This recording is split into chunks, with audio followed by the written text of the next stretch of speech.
du PCRPF. Donc la cérémonie d'ouverture va s'articuler de la façon suivante. D'abord, un mot de bienvenue de la part de la directrice de la coopération, monsieur le secrétaire exécutif des réformes budgétaires, mesdames, messieurs les membres des partenaires techniques et financiers, donc madame la directrice du projet ATRFP au siège Canada, madame la directrice du projet pays, mesdames, messieurs les directeurs généraux, les directeurs et chefs de service, mesdames, messieurs, chers invités, chacune et chacun en ses rangs, grades et qualités. Donc, au-delà de l'honneur qui m'est fait de présider cette présente rencontre, à ma qualité de directeur de cabinet du Premier ministre Ousmane Sonko, aujourd'hui c'est un immense plaisir d'être présent parmi vous pour avoir été ensemble durant toute cette période du projet et qui nous a permis de mieux apprécier les fruits qui sont issus de cette coopération exemplaire. Permettez-moi, Madame la directrice de la coopération, de vous adresser tout d'abord les remerciements les plus sincères de notre gouvernement, ainsi que de l'ensemble de notre administration, envers le gouvernement canadien pour les efforts qui ont été déployés dans le cadre de cette coopération très fructueuse et qui a permis à nos cadres, dans un certain nombre d'administrations publiques, d'être mieux outillés dans cette grande réforme des finances publiques qui devait être le socle de toutes les performances et de tous les progrès que nous devons enregistrer au sein de notre administration. Effectivement, l'engagement du Canada à accompagner notre gouvernement par le biais du ministère des Finances et du Budget a été un modèle de pragmatisme, un modèle de générosité et surtout un modèle d'efficacité. Nous avons pu personnellement apprécier le déroulement de cette formation, de cette assistance tout au long de ces 6 ans. Nous avons pu mesurer l'engagement et la détermination des personnes responsables qui étaient chargées de conduire le projet. Comme nous avons pu aussi beaucoup apprécier la pédagogie et l'expertise des différents experts qui vraiment n'ont pas hésité à partager avec nous tout leur savoir-faire, leur expérience, ainsi que les différents outils qui devraient constituer le socle de notre administration pour la réussite de cette réforme. Effectivement, ce troisième rendez-vous du Forum de la performance arrive à point nommé, puisqu'il est organisé dans un contexte de fin de projet. Effectivement, qui dit fin de projet parle d'évaluation, parle de rétroaction. Il nous faut capitaliser tous les acquis qui ont pu être obtenus, mais aussi tirer toutes les leçons, toutes les pratiques qui vraiment ont pu permettre au projet de se dérouler dans une atmosphère qui était satisfaisante. Les résultats ainsi obtenus, comme les facteurs de réussite, les acquis et autres constats positifs à capitaliser, constituent donc un précieux apport sur lequel notre gouvernement devrait mettre l'accent pour amorcer de façon durable cette démarche opérationnelle d'aller vers les résultats. À travers votre approche méthodologique basée sur la planification, la programmation, la budgétisation et le suivi-évaluation, le projet a particulièrement permis de contribuer à l'amélioration substantielle des capacités d'intervention des acteurs de la réforme, qu'ils soient au niveau stratégique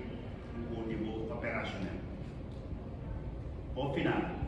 en plus de ce capital humain revalorisé à travers les différentes sessions de formation, l'administration sénégalaise a pu bénéficier de nombreux outils de travail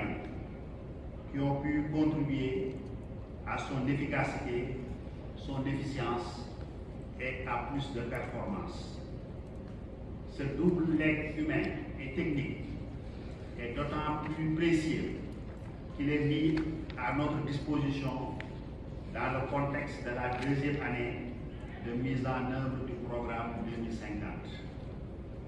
Il devrait ainsi constituer un vecteur technique décisif dans l'opérationnalisation de cette ambitieuse stratégie matérialisée par le Master Plan 2025-2034 de la Vision Sénégal 2050, lequel repose sur 4 axes structurants représentant les piliers fondamentaux de la transformation nationale. Le premier axe, c'est de bâtir une économie compétitive et souveraine. Le deuxième axe est de renforcer le capital humain et promouvoir l'équité sociale. Le troisième axe, c'est d'aménager le territoire de manière durable. Et le quatrième axe,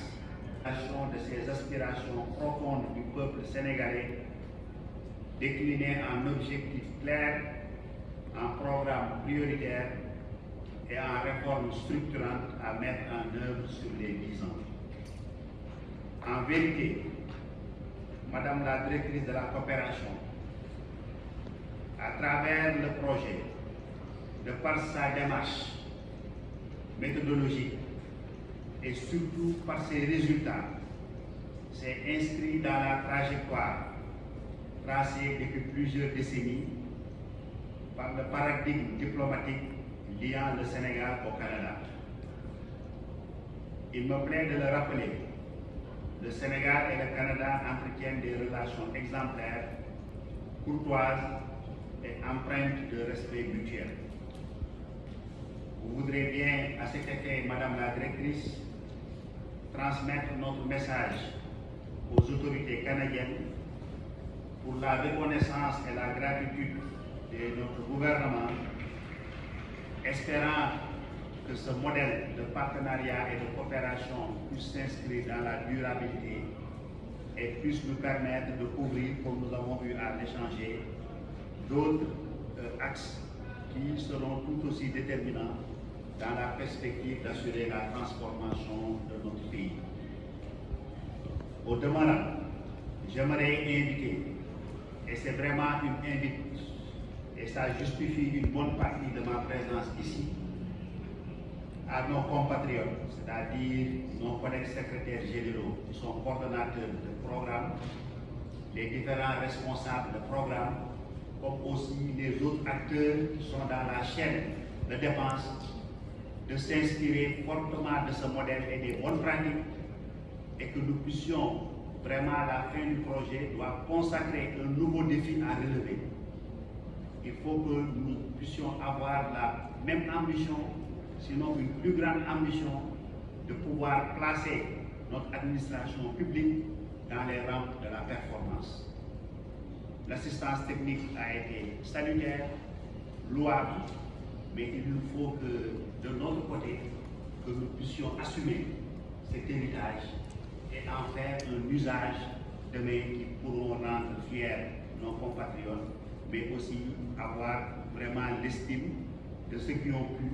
par leur effort, par leur énergie et leur expertise, contribuer à ces pratiques que nous saluons tous. Donc il nous faudrait ensemble que nous puissions voir, et c'est l'objet de cette présente session, les voies et moyens qui devront nous permettre que nous puissions ensemble avoir les modalités qui devront permettre que les germes qui ont été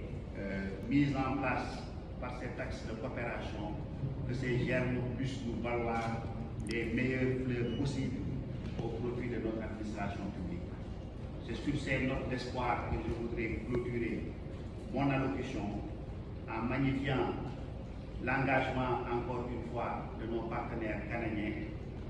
en saluant aussi l'ensemble des acteurs qui ont pu contribuer à ce que la démarche puisse nous valoir aujourd'hui des résultats enregistrés. Sur ce, je voudrais déclarer ouvert ce troisième forum de la performance, je déclare ouvert en souhaitant un plein succès au travail.